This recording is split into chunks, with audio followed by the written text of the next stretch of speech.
Hello friends, मैं ऋतु अग्रवाल अपने channel maths with ऋतु पर आपका स्वागत करती हूँ।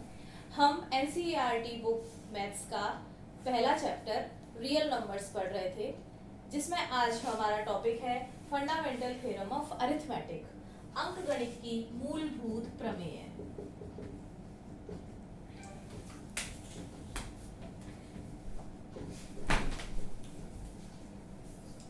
तो फ्रेंड्स, ये जो थ्योरम है ये हमें क्या कहती है? ये कहती है कि every composite number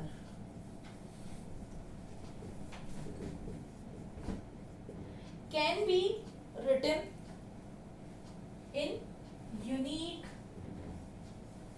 prime factors के प्रोडक्ट के रूप में। यानी कि हम किसी भी कॉम्पोजिट नंबर को प्राइम फैक्टर्स के प्रोडक्ट के रूप में लिख सकते हैं, जो प्राइम फैक्टर्स यूनिक होते हैं। अब कैसे लिख सकते हैं? यानी जैसे 12 को हम क्या लिख सकते हैं? 1 into 2 into 2 into 3. This is the way to write any composite number in the product of prime numbers, which is in a unique way and it accept its order. Now we understand about prime numbers और composite numbers. ये क्या होते हैं? तो हम बात करते हैं प्राइम नंबर्स की। प्राइम नंबर्स क्या है फ्रेंड्स? ये हम जानते हैं कि वे नंबर्स जिनके केवल 2 फैक्टर्स होते हैं। एक होता है 1 और एक आता है नंबर इटसेल्फ। जैसे कि एग्जांपल के लिए यदि हमने 2 लिखा तो 2 के फैक्टर्स कीजिए, क्या होंगे? 1 और 2, 1 into 2। हम 2 को यही लिख सकते हैं केवल। अब 3 के कीजिए, 3 को क्या लिख सकते हैं दोस्तों? 1 into 3। 4 के लिखिए, 4 के क्या कर सकते हैं हम फैक्टर्स?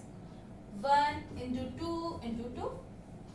5 के फैक्टर्स बताएंगे 1 into 5। अगर हम आगे बढ़ते हैं तो 6 के फैक्टर्स क्या होंगे दोस्तों? 1 into 2 into 3। तो हमने यहाँ देखा 2 के फैक्टर्स 1 into 2 है, यानी कि इसके 2 ही फैक्टर्स होते हैं, 1 और स्वयं इटसेल्फ। तो ये एक प्राइम नंबर है। 3 के फैक्टर्स 1 और 3 है, ये भी एक प्राइम नंबर है। 5 के 1 into 5 है, ये भी एक प्राइम नंबर है। जिन नंबर्स के केवल 2 ही फैक्टर हैं, 1 और नंबर इटसेल्फ। यहाँ हमने एक चीज नोटिस करी कि 1 इसका क्या फैक्टर है? ये तो 1 ही है, तो ये ना तो प्राइम नंबर है और ना ही कॉम्पोजिट नंबर है। 1 को ना तो हम प्राइम नंबर मान सकते हैं, ना ही कॉम्पोजिट नंबर मान सकते हैं। इसी तरह से जो 2 है वो एक सबसे छोटा प्राइम नंबर है।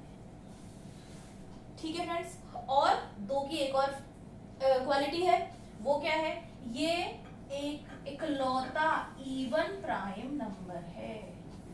इसके अलावा जितने भी इवन नंबर्स हैं वो सब कॉम्पोजिट हैं। देखिए कैसे, हम अगर आगे चलें 2 से इवन नंबर्स पे, ये इवन नंबर्स है,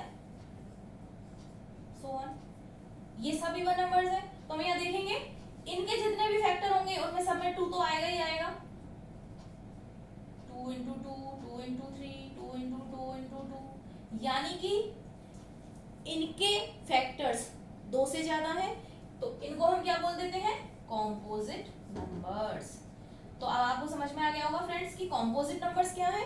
कॉम्पोजिट नंबर्स वो नंबर्स है जो प्राइम नहीं है। जो नंबर्स प्राइम नहीं है वो कॉम्पोजिट नंबर है। और हम क्या कह सकते हैं कि वे नंबर जिनके फैक्टर इन दोनों के अलावा और भी होते हैं।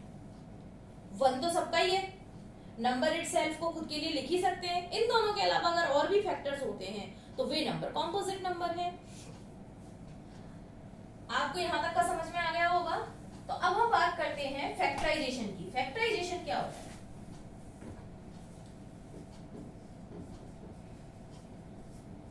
फैक्टराइजेशन का मतलब वही है कि हम किसी भी नंबर को इसके और आगे टुकड़े कर सकते हैं ऐसे टुकड़े जो कि प्राइम नंबर्स होते हैं और जिनको और आगे हम नहीं ब्रेक कर सकते, तो इनको निकालने का तरीका हम जानते ही हैं, ये हम पहले सीख चुके हैं। देखिए 2 12 24, 2 6 12, 2 3 6 और 3 1 3, ये इनको निकालने का तरीका है, ये सब जानते हैं हम। तो अब हम वापस अगर हमारी फंडामेंटल थ्योरम ऑफ अरिथमेटिक पे आते हैं तो अब आपके समझ में आ गई होगी कि किसी भी नंबर को हम product of prime numbers, P लिख लेते हैं, प्रोडक्ट ऑफ प्राइम नंबर्स में लिख सकते हैं। अब हम बात करेंगे फैक्टर्स के करके एलसीएम और एचसीएफ ज्ञात करना, लघुत्तम समापवर्त और महत्तम समापवर्तक। ये है एचसीएफ जो हमने हमारी पहली क्लास में भी पढ़े थे। महत्तम समापवर्तक या हाईएस्ट कॉमन फैक्टर, ये है लोएस्ट कॉमन मल्टीपल जिसको हम एलसीएम बोलते हैं। तो हम मान लीजिए कोई दो नंबर्स ले लेते हैं 60 और 72। अब हमको इन दोनों के फैक्टर्स करने हैं, तो हम पहले 60 के फैक्टर्स करेंगे। तो आप जानते हैं फैक्टर्स करना, अभी हमने देखा इस तरह से हम लिखते हैं और हम इसको छोटे से छोटे नंबर से स्टार्ट करते हैं डिवाइड करना। सबसे छोटा नंबर 2 है, 2 से हमने डिवाइड किया, फिर हम इसको 2 से डिवाइड करेंगे। अब क्योंकि ये 2 से नहीं होगा तो 3 से ट्राई करेंगे, 3 से हो गया, अब 5 से, ये 1 आ गया, तो इसके फैक्टर्स कंप्लीट। तो हम 60 को क्या लिख सकते हैं 2 × 3 × 5। अब आता है 72, 72 के फैक्टर्स करेंगे। तो सबसे पहले 2 से दिया 36, फिर 2 से दिया 18, अब फिर से 2 से चला जाएगा अब इसमें 9 टाइम्स, फिर 3 से 3 जा और 3 से 1 जा। तो इसके फैक्टर्स हो गए 2 × 2 × 2 × 3 × 3। देखिए 60 के फैक्टर्स किए 2 × 2 × 3 × 5, 72 के फैक्टर्स किए 2 × 2 × 2 × 3 × 3। अब हमें इनका HCF निकालना है। HCF के लिए हमें क्या चाहिए, कॉमन फैक्टर। तो हम इनके फैक्टर्स को, कॉमन फैक्टर्स को ढूंढेंगे। यहाँ 2 है और यहाँ पे भी 2 है, यहाँ पे 2 है और यहाँ पे भी 2 है, इधर 3 है और इधर ये 3 है।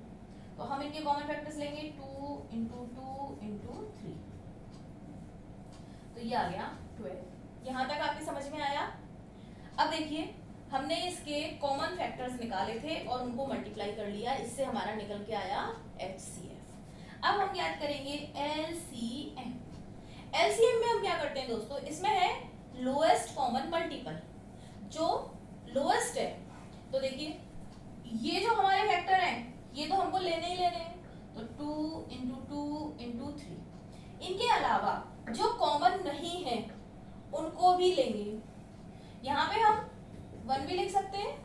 तो अब इनमें जो कॉमन नहीं है वो क्या है, इधर तो 5 है, इधर 2 है और इधर 3 है। देखिए 2 × 2 × 3 × ये वाला 5, ये वाला 2 और ये वाला 3, ये तो हमारे तीनों आ गए कॉमन वाले, हमने एक एक बार ले लिए। और ये आ गए जो बचे हुए हैं वो, तो हम इनका मल्टीप्लिकेशन कर लेंगे 360। ये हमारा आ गया LCM। अब देखिए फ्रेंड्स, हम अब जब आगे चलेंगे तो हमारी एक इसमें इसी फंडामेंटल पे डिपेंडेंट एक एप्लीकेशन आएगी, वो है कि दो नंबर्स हैं यदि A और B, यदि कोई दो नंबर्स गिवन है A और B, तो इनका मल्टीप्लिकेशन इज इक्वल होता है LCM × HCF के। देखिए कोई भी दो नंबर, उनका जो मल्टीप्लिकेशन है वो इक्वल होगा LCM × HCF के। तो यहाँ पे हमने ले लिए, मान लीजिए दो नंबर 60 और 72, तो हम इनका निकाल के देख लेते हैं। हम इसके लिए इसको प्रूव करके देखेंगे। तो देखिए 60 और 72, तो 60 × 72, इन दोनों का मल्टीप्लिकेशन किया, क्या आएगा 0 और 6 दूनी 12 और 7 6 42, 4320, ये आ गया। ये हमने लिया LHS। अब हम ले लेते हैं RHS यानी LCM × HCF। तो इसका LCM कितना है दोस्तों 360, तो 360 × HCF कितना है 12 × 12, तो हम इनको मल्टीप्लाई करेंगे दोनों को, तो देखिए क्या आएगा 4320। देखिए वही नंबर आ गया, यानी कि ये प्रूव हो गया कि a into B is equal to LCM into HCF होता है। तो वो हमें क्या करता है इसमें, या तो हमें दो नंबर दे देगा और एलसीएम दे देगा और एचसीएफ पूछ लेगा, या दोनों नंबर दे देगा और एलसीएम पूछ लेगा, एचसीएफ दे देगा, या वो क्या करेगा एक नंबर देगा, एलसीएम दे देगा, एचसीएफ दे देगा और दूसरा नंबर पूछ लेगा। ये तीन चीजें देके हम निकाल सकते हैं इसको, पक्षांतरण करके डिवाइड कर देंगे उधर ले जाकर। ठीक है, ये इस तरीके के सवाल आपके बोर्ड में भी आते हैं, तो ये आपके समझ में आ गया होगा योग। देखिए ये जो है ये होता क्यों है, हमने यहाँ पे क्या देखा, एचसीएफ में हमने एक बार के कॉमन ले लिए, एलसीएम ने दूसरे बार के कॉमन ले लिए, और जो बिना कॉमन है वो भी ले लिए। तो इन दोनों का multiplication is equal to both of numbers हो ही जाएगा, product of both of numbers. I hope कि आपको आज का वीडियो पसंद आया होगा। अब आप प्रश्नावली 1.2 के सवाल हल करेंगे और आपकी कोई भी जो क्वेरी होगी वो आप मुझे नीचे कमेंट बॉक्स में कर देंगे, मैं अपने अगले वीडियो में उसे कवर करूंगी। Stay home and do study. Thank you.